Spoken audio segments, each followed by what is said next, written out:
Hey, what's going on, guys? It's Weather with Jonathan here, and I'm back with another upload. There's a lot to talk about in this video. We're going to be talking about the quote-unquote heartwarming storms that will possibly bring severe weather to the southern United States through the northern Great Lakes, and the potential for fire weather conditions, and the upcoming potential for massive train of storms. We're going to get all of this done in your forecast. Also, quick message real quick. I hope you guys enjoy this video and consider subscribing and liking the video, and also share this video with your family and friends. And thank you for all the support. I really appreciate it. So starting off with the NWS hazards, we have these blizzard warnings up here in extreme southeastern North Dakota, northeastern South Dakota, western Minnesota, and then we have those winter weather advisories extending from Idaho back through northeastern Minnesota and a little part of Wisconsin. Now this is mainly wind advisories, but I think these are all wind advisories. We have high wind warnings down here with red flag warnings, and do have some winter weather warnings and some back over here. So starting off with so I'm gonna go over the severe weather, and then I'm gonna go over the fire, and then I'm gonna go over the train of storms. So today we have a marginal risk for places like Kansas City and Overland Park, Kansas City, Topeka, and Olathe. Kansas City is in Missouri, and all those other towns you just heard, those are in Kansas. We have a 2% chance of a tornado for the same areas, and then we have a 5% wind risk and a 5% hail risk. For day 2, it is a little more concerning. We have a slight risk for portions of central Arkansas, southeastern Kentucky, western Tennessee, northwestern Mississippi, northern Louisiana, northeastern Texas, through the Dallas metro area, and southeastern Oklahoma. We have a 5% chance of tornadoes, which is definitely not very good. We might see a tornado or an isolated spin-up tornado possible, and then we have the 50% wind risk, which also, I just want to tell you, the Storm Prediction Center is noting that these will likely be individual supercells. Then the hail risk is also 15% for central Arkansas, southeastern Oklahoma, Texas, northern Louisiana, northwestern Mississippi, and extreme southwestern Tennessee. We did have a SIG severe for hail for the Dallas metro area, and that is for tomorrow, the 15th. Now, for day 3, we have a big slight risk. Down from Louisiana all the way up into extreme northwestern Pennsylvania. We have a 50% probability of seeing severe weather. Now, I just want to tell you before you guys are like, whoa, like, this is so big, this is probably gonna get upgraded. Actually, this will probably stay the same. It's probably tomorrow that has the higher chance of getting upgraded. But yeah. If we switch over to our European model, you can see this storm right here. This is going to be bringing a little severe weather possibly to places like Kansas City and all those cities I said included. This will try to fuse up with some cold air and cause a little bit of snow in Nebraska.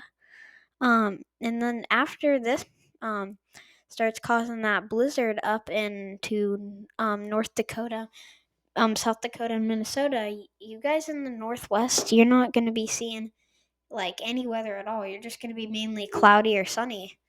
Um, then once this moves out of our way from Minnesota, there's you notice how there's a few rain showers down here, and the moisture is gonna fuse up, and that's gonna cause some supercells to pop up, and also the storm may cause a little bit of freezing rain in the Chicago area, and then it will cause a little bit of snow.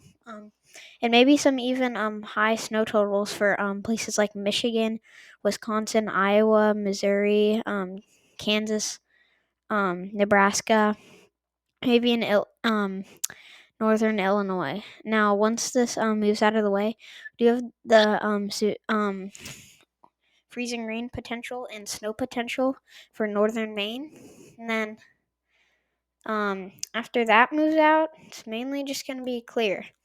So if we take a look at our severe weather or dew points for our severe weather, just like I said a few minutes ago, the dynamics are better for day one. So that day is if it if any day does get upgraded, it's likely gonna be day one for tomorrow's or day two for today. But you can see the dew points comes pretty significantly up from the southwest. Dew points mid to upper 60s. That's definitely a lot. And this will definitely cause some convection, which means supercells can develop, and it won't be more of a straight line wind problem. But supercells do have the are gonna be capable of definitely causing wind, tornadoes, and hail. Now, after that moves out of the way, for the next day, we have higher dew points for Alabama, Mississippi, Louisiana, and the reason the slight risk is all the way up here into like portions of northwestern Pennsylvania is because those dew points, they're gonna shift a lot north, very north, and the dynamics though are not very good down here. They're not going to be so bad that we can see like a severe weather outbreak, but we'll definitely see some severe weather. Now back to day one. If we take a look at our Cape Shear, we can see that there's definitely going to be some cape, which is gonna definitely cause some instability, which is gonna cause rotating thunderstorms, and that's why we have the potential for a few tornadoes to be seen. At one point near the Houston area, they're showing cape up to 2,700, or maybe a drop higher than that. Mainly with the cape that's going to interact with the storms, it's going to be about 1,000 joules to about 1,600.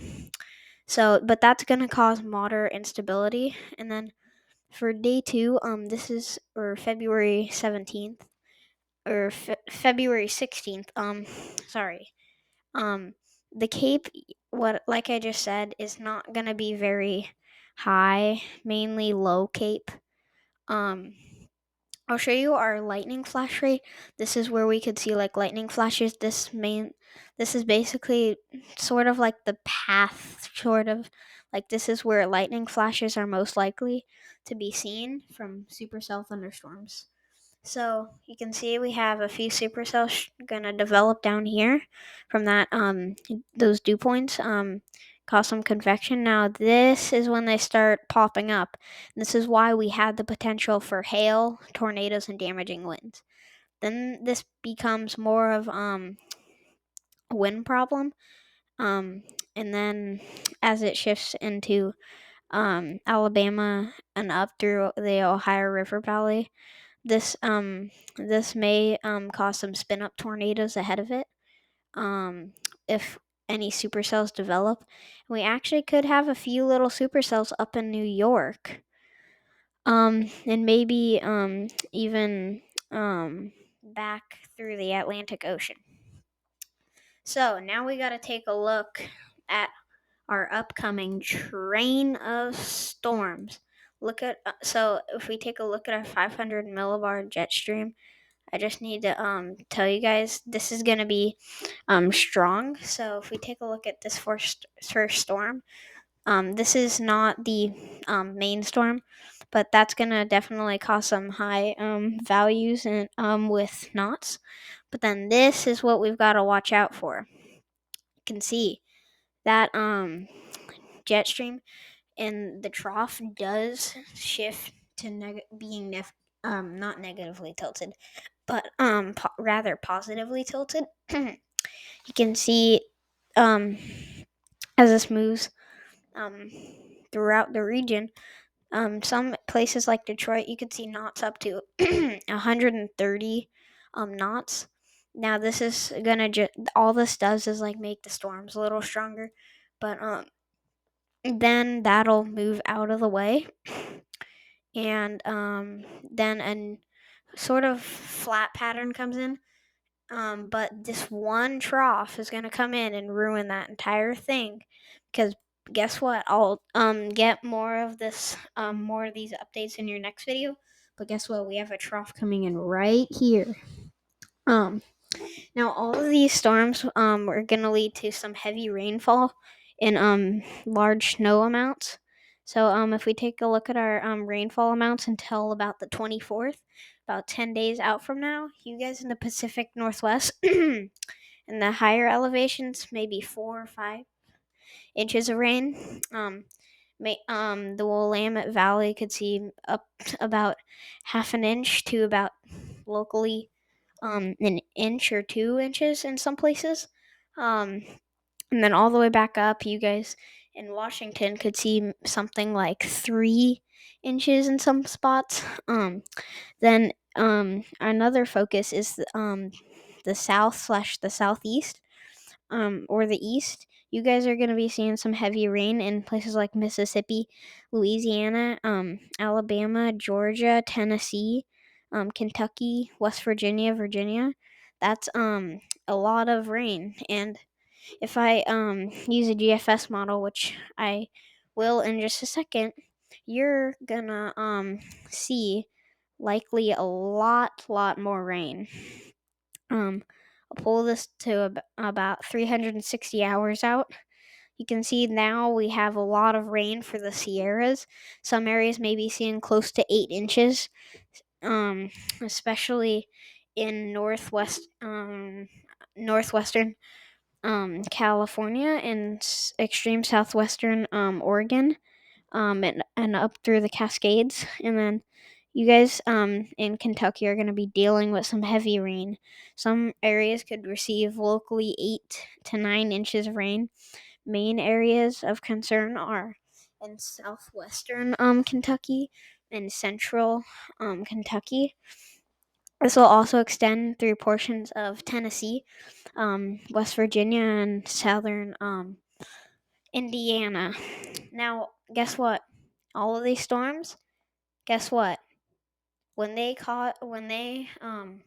get cold air, they don't only cause rain; they cause snow. Watch this. If I pull this to 360 hours out, you can see a bunch of snow for the Willamette Valley in the mountains. Ton of snow, especially for the Sierras, Cascades.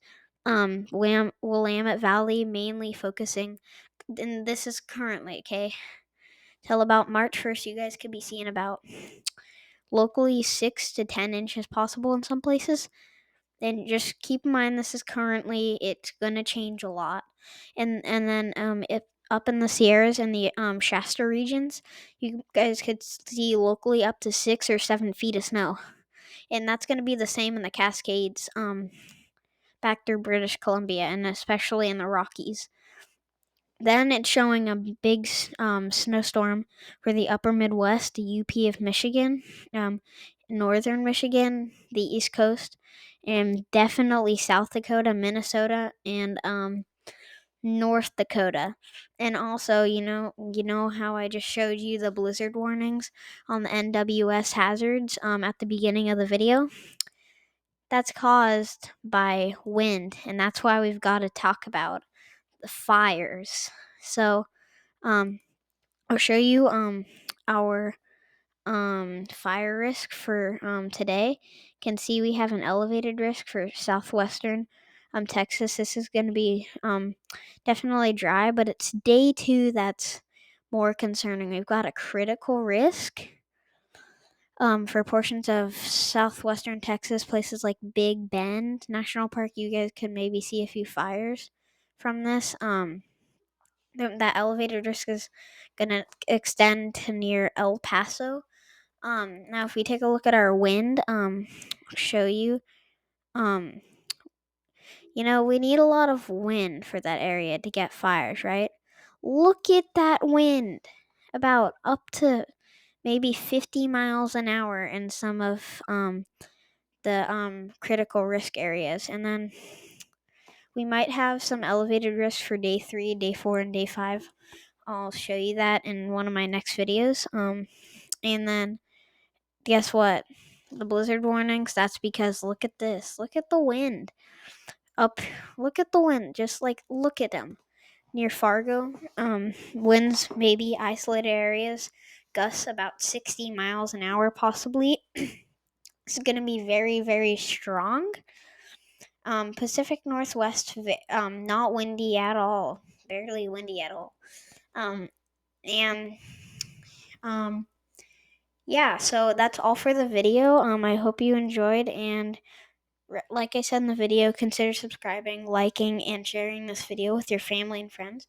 I'm gonna do 2 videos today, so make sure to be ready when that video comes out.